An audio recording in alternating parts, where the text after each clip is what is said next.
Bien-aimés du Seigneur, aujourd'hui c'est le dimanche Invocavit.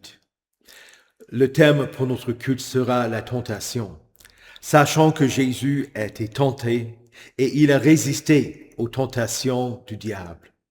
Nous aussi, nous sommes tentés. Et nous ne résistons pas comme nous devrions le faire. Alors nous mettons notre confiance non pas en nous-mêmes, mais en Jésus qui est victorieux. Nous commençons avec l'introïte prévu pour notre culte Invocavit. Il fera appel à moi, et je lui répondrai. Je serai avec lui dans la détresse. Je le délivrerai, et je l'honorerai. Celui qui habite sous l'abri du Très-Haut repose à l'ombre du Tout-Puissant. Je dis à l'Éternel, tu es mon refuge et ma forteresse, mon Dieu en qui je me confie. Tu couvriras de tes ailes et tu trouveras un refuge sous le plumage de Dieu. Car il donnera à ses anges de te garder dans toutes tes voies. Ils te porteront sur les mains, de peur que ton pied ne heurte une pierre.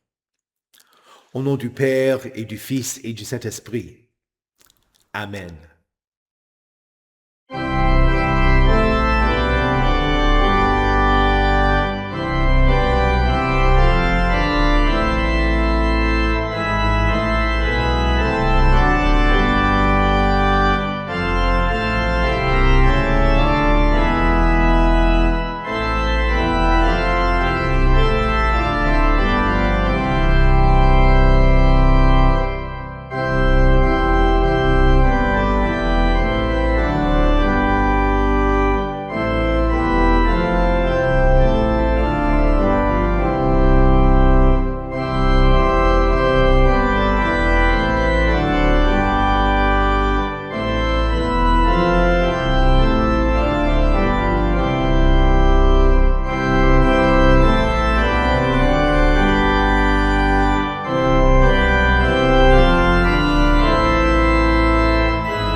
Prions le Seigneur.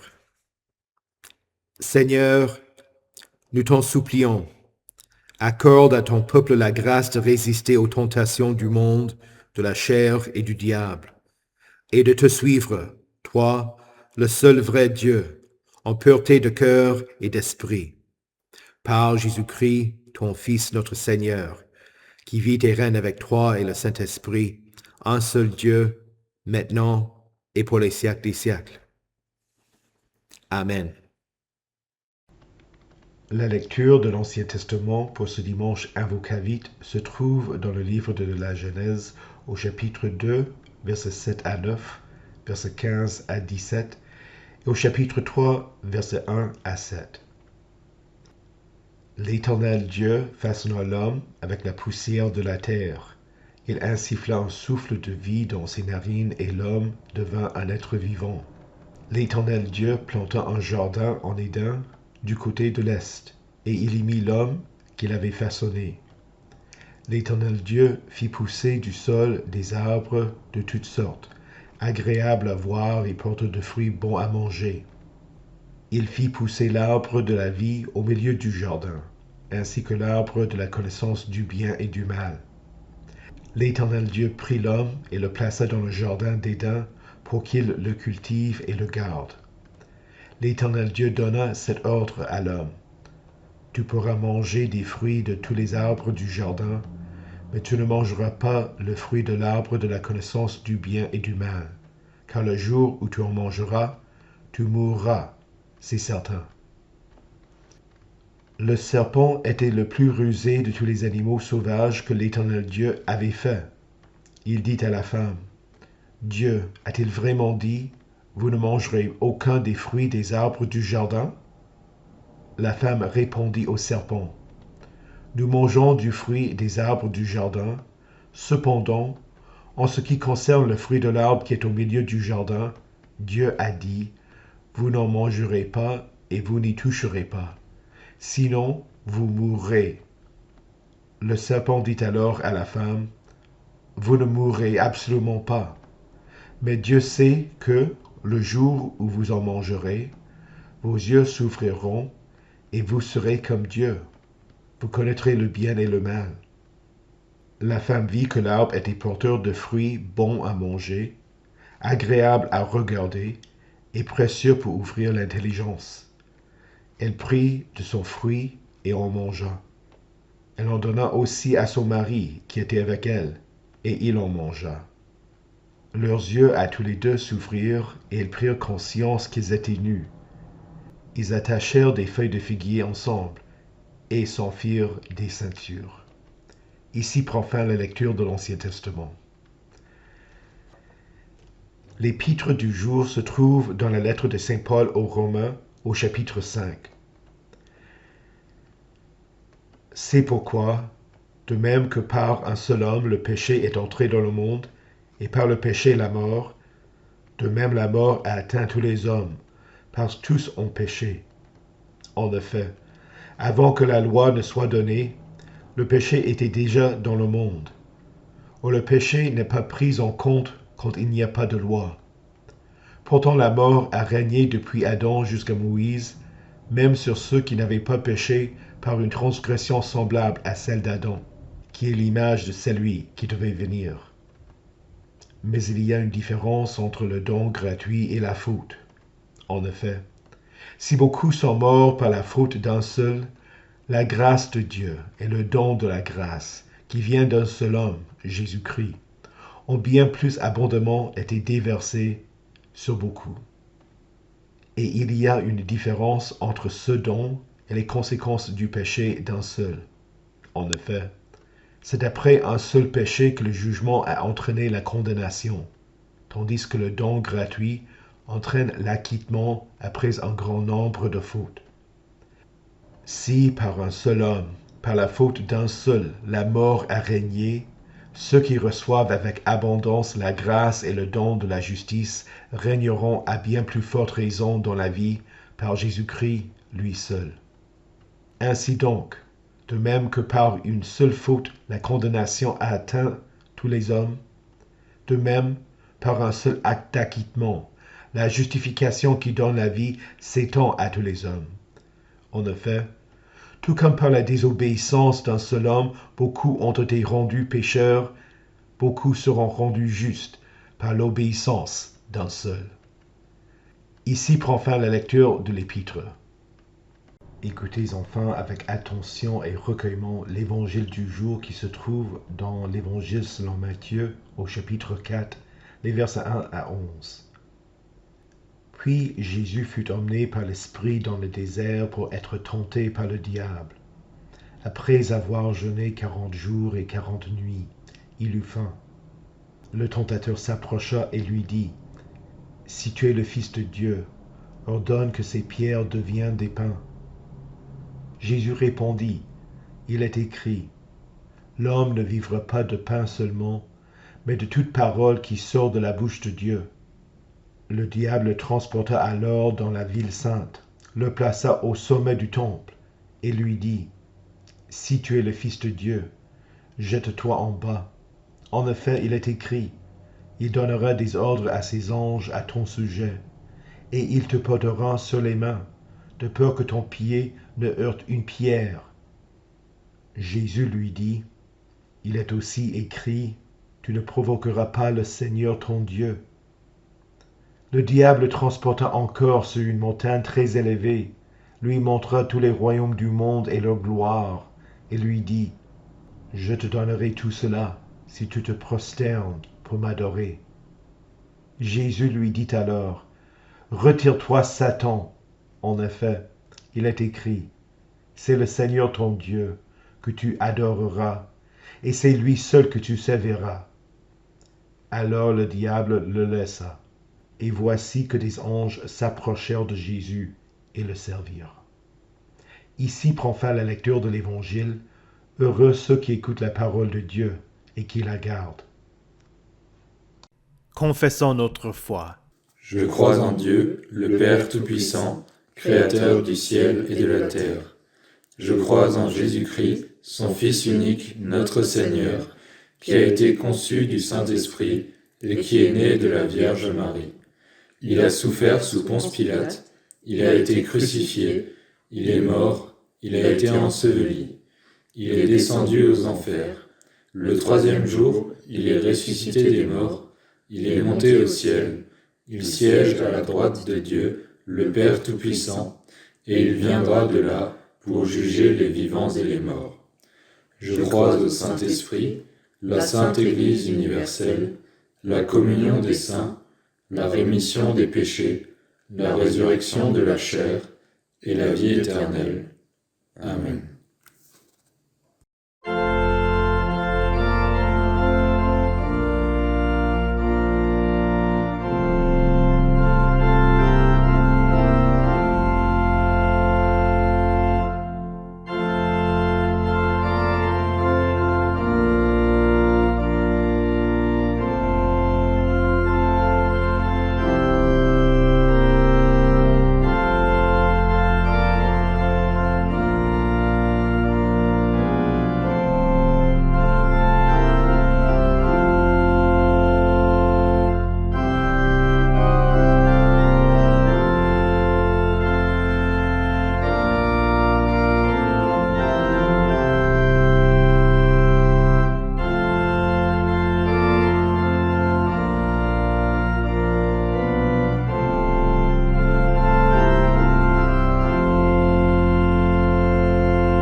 Prions le Seigneur.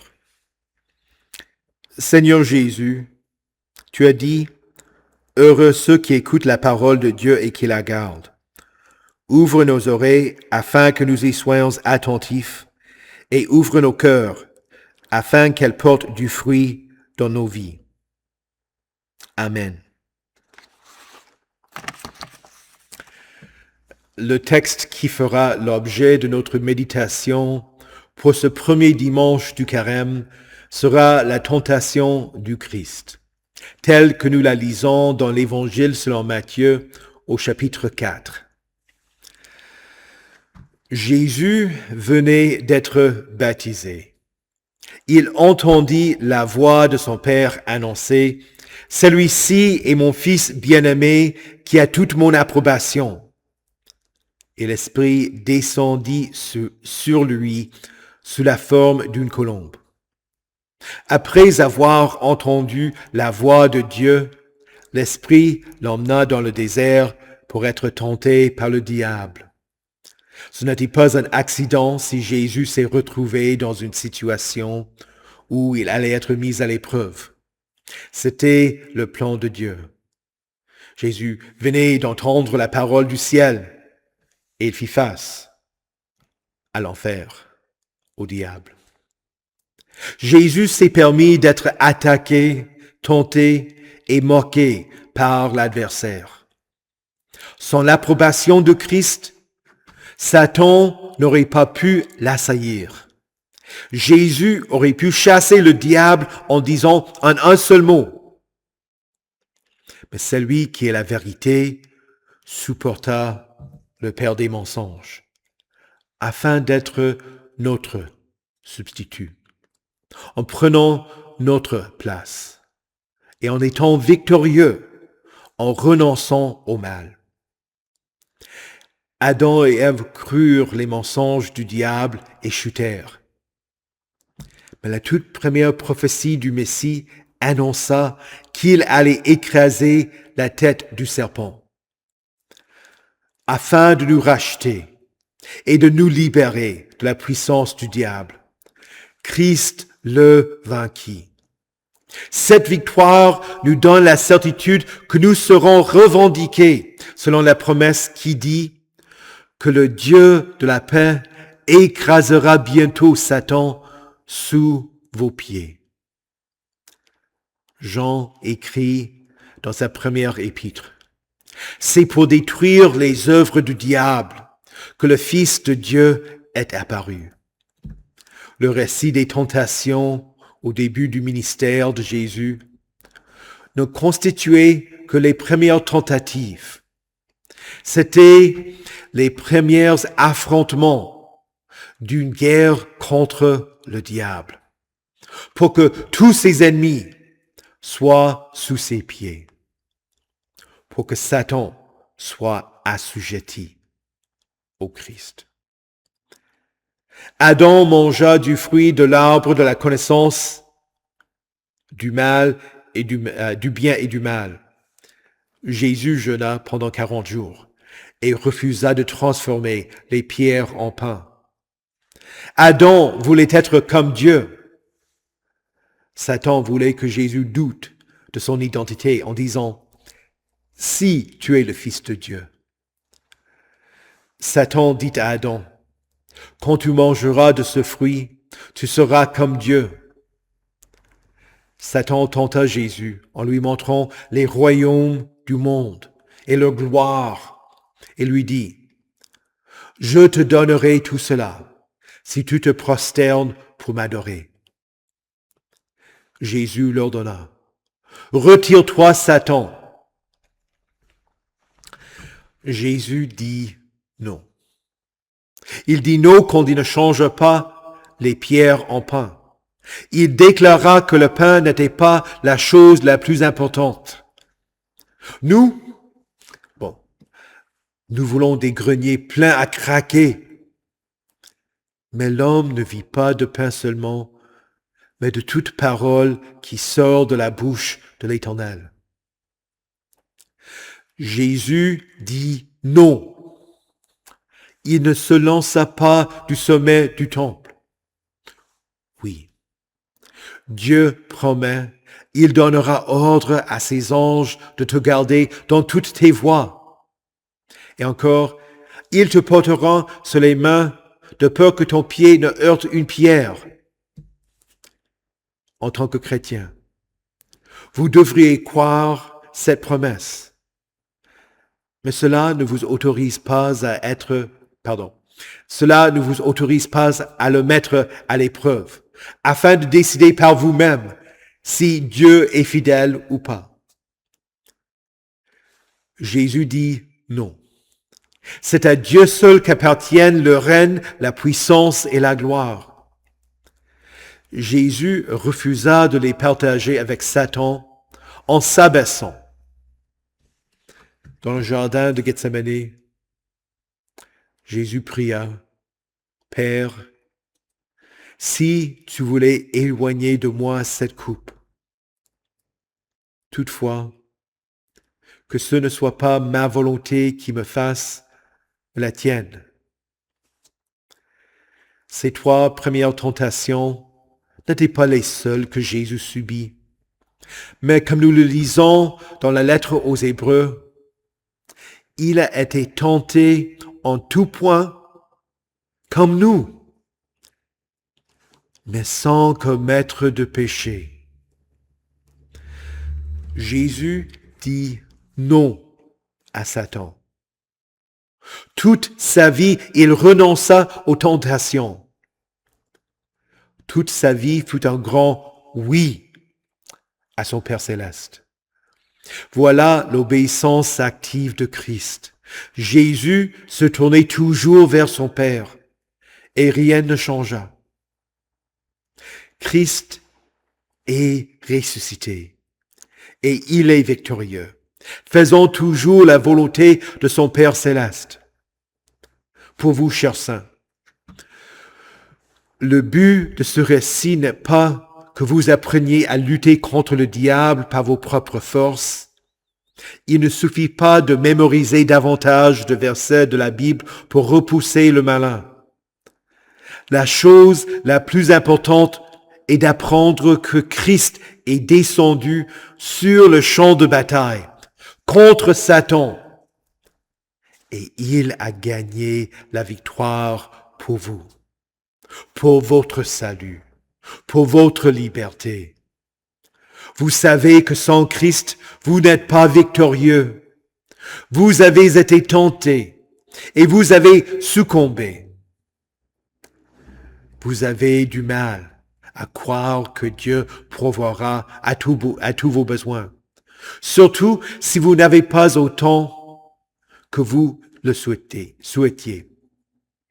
Vous avez prié, donne-nous aujourd'hui notre pain de ce jour. Et vous avez douté de la promesse. Si, à la fin de la journée, vous êtes allé au lit en ayant faim. Vous avez douté de votre identité en tant qu'enfant baptisé de Dieu. Si tu es le Fils de Dieu, oui, tu es un Fils de Dieu. Vous avez convoité les richesses, la célébrité et la gloire que promet ce monde. Chacun de vous a ses propres luttes, que ce soit la recherche de la renommée, des richesses, la paresse, la colère ou les désirs de la chair. Ce n'est pas que Satan ne tente qu'une seule fois. Il tente. Et s'il ne réussit pas, il essaie de nouveau quand vous êtes affaiblis. Il promet que la vie sera meilleure, et cela si vous le suivez. Mais si vous suivez le diable, vous finissez par être déçus. Et quand vous succombez à la tentation, Satan est là pour vous accuser. L'auteur de la lettre aux Hébreux écrit, « Vous n'avez pas encore résisté jusqu'au sang dans votre combat contre le péché. » Il a raison. Vous ne l'avez pas fait, ni moi non plus, ni l'auteur de la lettre aux Hébreux. Il a raison. Mais Jésus a résisté jusqu'à offrir son sang.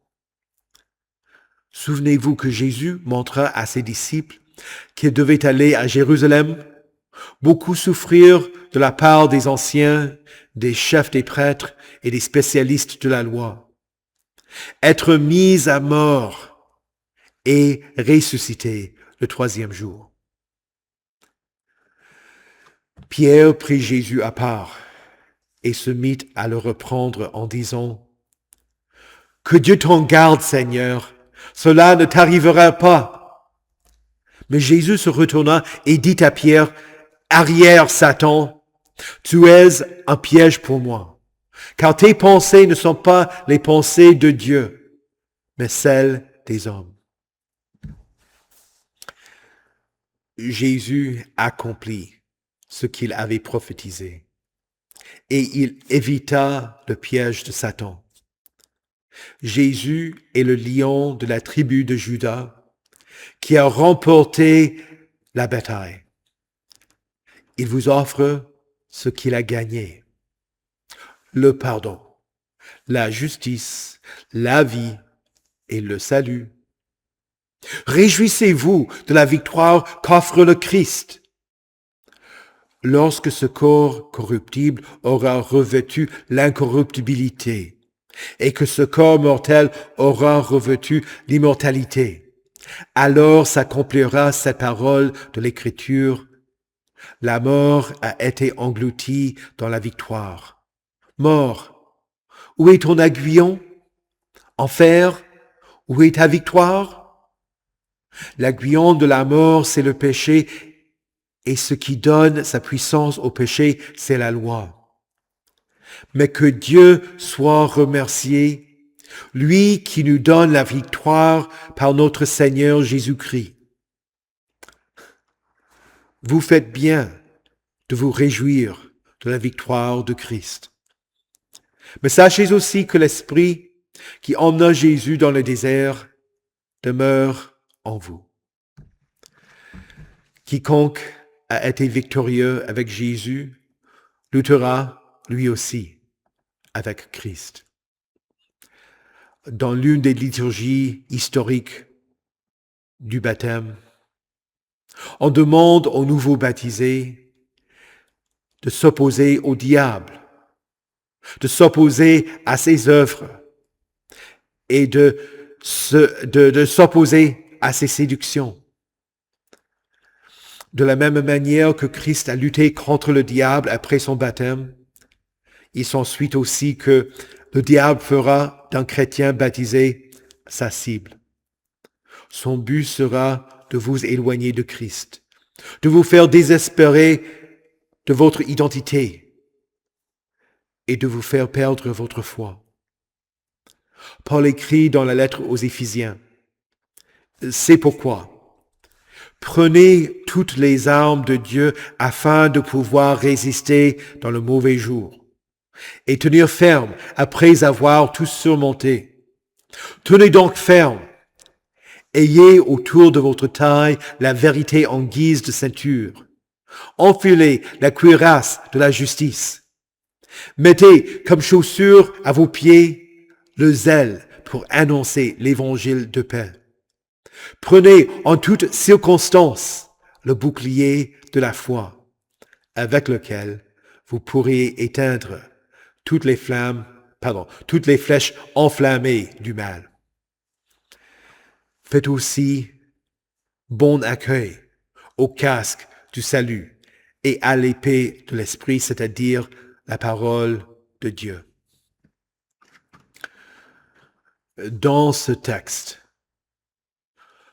l'encouragement n'est pas d'attaquer l'ennemi, mais de tenir ferme dans la protection que Christ offre, parce que c'est lui qui est victorieux. Sachant que la seule arme est l'épée de l'esprit, c'est-à-dire la parole de Dieu. Et plutôt que de penser à une grande épée, on devrait penser plutôt à une glaive, presque comme un couteau qui est tout court, pour que juste quand on est confronté directement par le diable, on peut le résister. Voilà la seule défense contre Satan. Chaque fois que le diable tenta Jésus, le Seigneur répondit, « Il est écrit, Satan le tenta en essayant de le faire croire une fausse doctrine. Il essayait de le faire douter de la parole de Dieu. Il le mit à l'épreuve en lui offrant la gloire par un raccourci plutôt que par la croix. Et Jésus répondit, il est écrit. Et vous? Pour pouvoir renoncer à la tentation, il faut savoir ce qui est écrit dans la parole de Dieu. Faites d'elle votre arme face à la tentation. Mémorisez les promesses de Dieu. Revenez au fondement de la foi que vous avez médité, que vous avez appris lors de ta formation catéchétique. Ce n'est pas que vous luttiez seul contre le diable, mais Christ aussi, qui a vaincu le diable, continue à lutter en vous. Il lutte pour vous. Jésus dit à Pierre la nuit de sa trahison, « Simon, Simon, Satan vous a réclamé pour vous passer au crible comme le blé. Mais moi, j'ai prié pour toi, afin que ta foi ne disparaisse pas, et toi, quand tu seras revenu à moi, affermis tes frères. » Pierre a succombé à la tentation. Il a vacillé. La nuit où Jésus était devant le Sanhédrin. Mais Jésus est revenu vers lui. Il lui a pardonné. Il l'a restauré. Et Jésus a fait de Pierre celui qui a affermi ses frères. Jésus intercède pour vous aussi. Il ne vous laisse pas seul, mais il vous donne son esprit. Il vous donne sa parole. Il est lui-même avec vous. Et il vous donne la victoire par sa propre victoire. Et ainsi, vous pouvez dire non au diable et à ses tentations. Et votre vie peut devenir un grand oui en vous tournant vers votre Dieu, vers votre Sauveur. Au nom de Jésus. Amen. Que la paix de Dieu, qui surpasse toute intelligence, garde vos cœurs et vos esprits en Jésus-Christ pour la vie éternelle. Amen. Prions le Seigneur. Ô Dieu Tout-Puissant, nous sommes faibles, et nous ne réussissons pas à résister aux tentations du diable. Fortifie tous tes fidèles par ton Esprit Saint, pour renoncer au mal et aux tentations du malin. Que le renouvellement d'intelligence et de cœur produise en nous un amour pour toi et pour nos prochains. Que notre belle manière d'agir devienne une lumière pour ceux qui sont toujours dans les ténèbres. Seigneur, dans ta miséricorde, écoute notre prière. Ô Père céleste, ta parole est vivante et efficace, plus tranchante que toute épée à deux tranchants. Par elle, ton Fils a résisté aux tentations du diable. Que nous, ainsi que tous les chrétiens, la méditions, la mémorisions, l'interprétions correctement et la faisions nôtre, pour ne pas être piégés par le diable et les faux enseignants, mais aussi pour que les injustes la comprennent et mettent leur confiance en elle. Que nous reconnaissions publiquement avec nos bouches que Jésus est le Seigneur, et croyons dans nos cœurs que tu l'as ressuscité des morts. Seigneur, dans ta miséricorde, écoute notre prière. Dieu de toute compassion, aie pitié de ceux qui souffrent et qui ont des difficultés de santé. Soutiens ceux qui se rétablissent et aide-les à être reconnaissants quand les douleurs disparaissent. En particulier, nous prions pour les vieillards, pour ceux qui sont dans un EHPAD, que nous connaissons, pour toutes les personnes qui sont en difficulté, que nous nommons maintenant dans nos cœurs.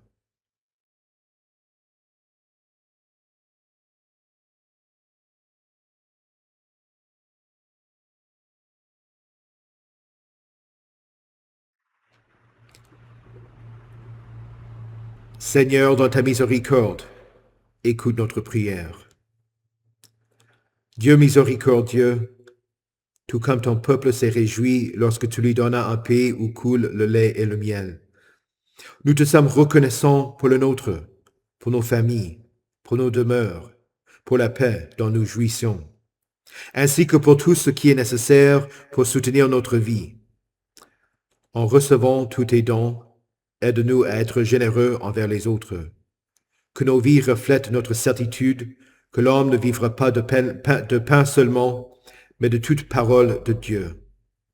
Seigneur, dans ta miséricorde, écoute notre prière. Dieu bienveillant, veille sur ceux qui voyagent et se reposent de leur travail. Que le temps de vacances soit pour eux un temps de rafraîchissement, afin qu'ils reprennent le travail avec joie. Seigneur, dans ta miséricorde, écoute notre prière. Veille sur tous ceux pour qui nous te prions selon ta miséricorde, par ton Fils Jésus-Christ notre Seigneur, qui nous a enseigné à prier. Notre Père, qui es aux cieux, que ton nom soit sanctifié, que ton règne vienne, que ta volonté soit faite sur la terre comme au ciel. Donne-nous aujourd'hui notre pain de ce jour. Pardonne-nous nos offenses, comme nous pardonnons aussi à ceux qui nous ont offensés. Et ne nous laisse pas entrer en tentation, mais délivre-nous du mal, car c'est à toi qu'appartiennent le règne, la puissance et la gloire, au siècle des siècles. Amen. Recevez la bénédiction de l'Éternel. Que le Seigneur vous bénisse et vous garde. Que le Seigneur fasse luire sa face sur vous et qu'il vous accorde sa grâce. Que le Seigneur tourne son visage vers vous et qu'il vous donne sa paix. Amen.